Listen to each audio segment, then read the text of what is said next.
Hey everybody, this is Jason Bowen and you're watching Jiggy Jag TV. Arrested.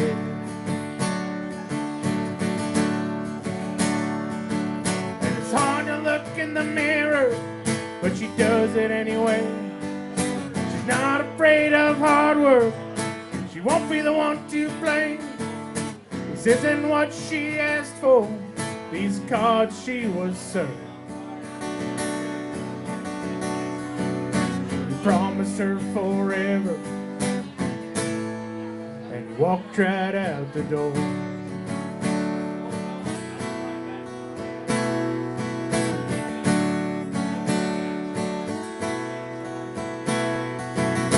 Each day will get better, she tells herself at night. The bills are getting smaller, her kids are wrapped up tight. She sees herself in the mirror. Okay, my friend, we're gonna go live on the old Facebook too while we're at it. Not that anyone's gonna care. Oh, come on. There we go. Okay, so go ahead and give us a brief introduction on yourself. My name is Brian Nelson. I'm a singer-songwriter out of Wamego, Kansas right now. Originally from northern Minnesota. I have a little mining town called Virginia.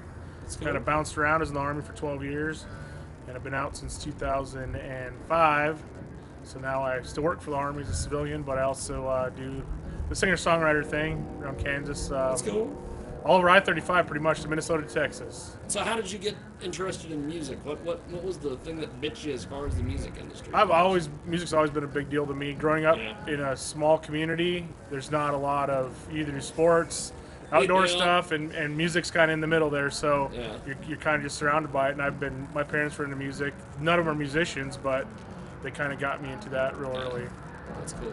Now with the music industry, what's been some struggles and different things you've had to go through with? Right now, there are so many artists out there, and it's split because you have what always has been. You have your songwriters, and then you have your guys that just want to be famous. And right now, the guys that are wanting to be famous are getting a lot of press, and some of them aren't. Don't have the backing and will burn out fast. And so it's kind of like for us songwriters, we just kind of wait, just kind of stay the course. That's cool. And just keep putting music out there, and hopefully something will catch on. But with all those other artists out there that don't write so much, it's also possible for some of us to have those guys cut our songs, which has kind of been my goal all along. Well, that's good. I fell into the singing part kind of by necessity. Yeah. More than anything else. So, with what specific themes do you cover when you're my music? If it doesn't have a story together? to it, I really can't get into it. Every song I write's got to have some sort of a story to it, and most of them are a real life experience, either myself or somebody I know. That's cool. So, who are your musical influences? I'm all over the place. From early on, I listened to a lot of like Waylon, Willie. I'm a little bit older than most of these guys. Yeah. So I grew up in the late '70s. So I started out with. So you remember good music? Yes.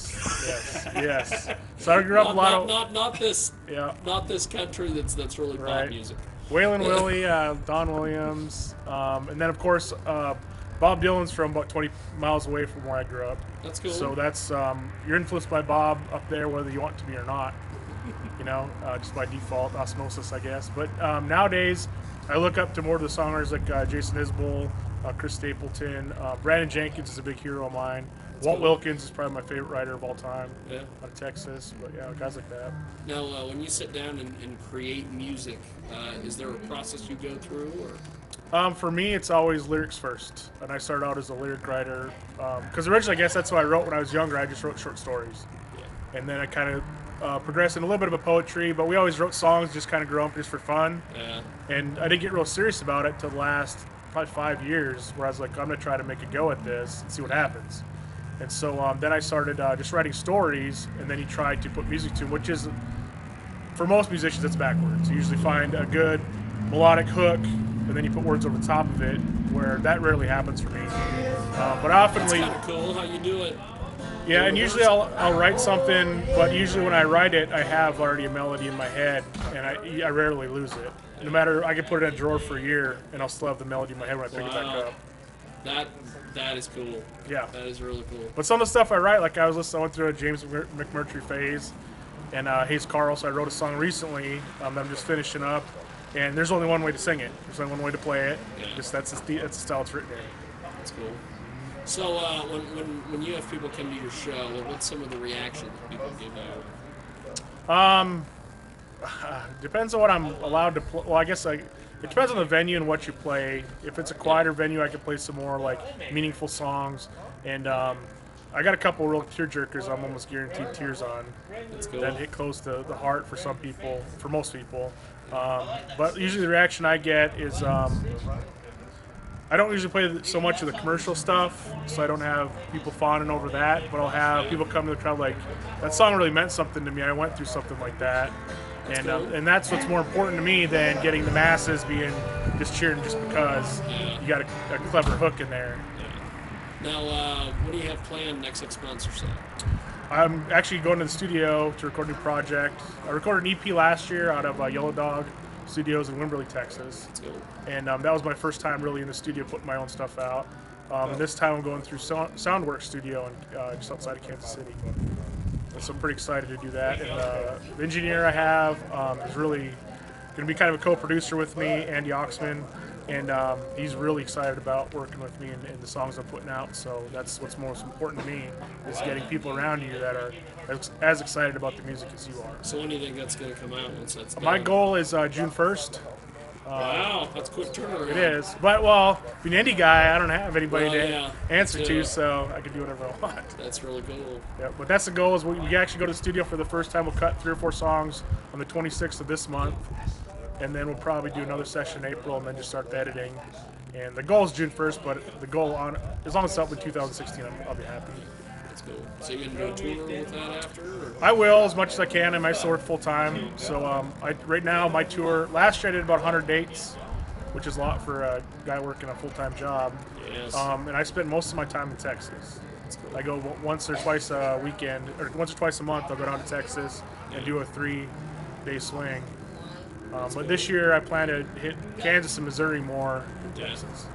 So website, social media. How Website, people I get am in on. touch with you? I just built a new website. It's up. It's you can get there 2 ways. It's BrianNelsonSingerSongwriter.com. And I've also been toying with the idea of putting a project together with this release, and it's going to be called DeadBrokeHorses.com. And because there's so many Brian Nelsons out there, that you almost need something else to separate yourself. When Mike told me you were playing the needle, I'm like, which one? Yeah. And if you do a YouTube search on me, usually I get confused with a black pastor from the gospel singer from the East Coast. Like, yeah, well, we're on opposite ends of the spectrum there, but There you go. it's all good. Oh, that's cool. Yeah. So give me a little bit of a preview of this evening's festivities. Well, the cool thing about being a double booking for me is I get to do pretty much all my original material. I don't have to play a bunch of cover songs to kind of fill in 3 hours for 3 cool. sets. So I'll just play mostly original stuff. Just go right in and Yep. So a lot of new go. stuff that I'm working through, and then stuff off the EP from last year. That's awesome. Yeah. Well, thank you, sir. Thank you. Appreciate it. I feel like we're in a zoo, but thank you, sir. I appreciate it. Thank you. $5 a beer. Good God, don't ever wanna live here. She's my big city stripper, and I think she's in love with me. Now her life's a sordid wreck. Now she never gets any respect. But she is only doing what she loves the most. There's a task, 'cause she's always showing off her class. And she's what all men want from coast to coast. Well, I spent the last 10 years just trying to face my fears, worried about what all my friends might say.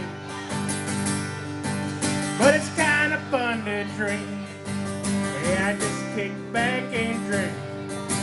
Watch her dance and see my troubles stripped away. She's a big... Hi, I'm Seth Gold, and I'm watching Jiggy Jag TV. It's like you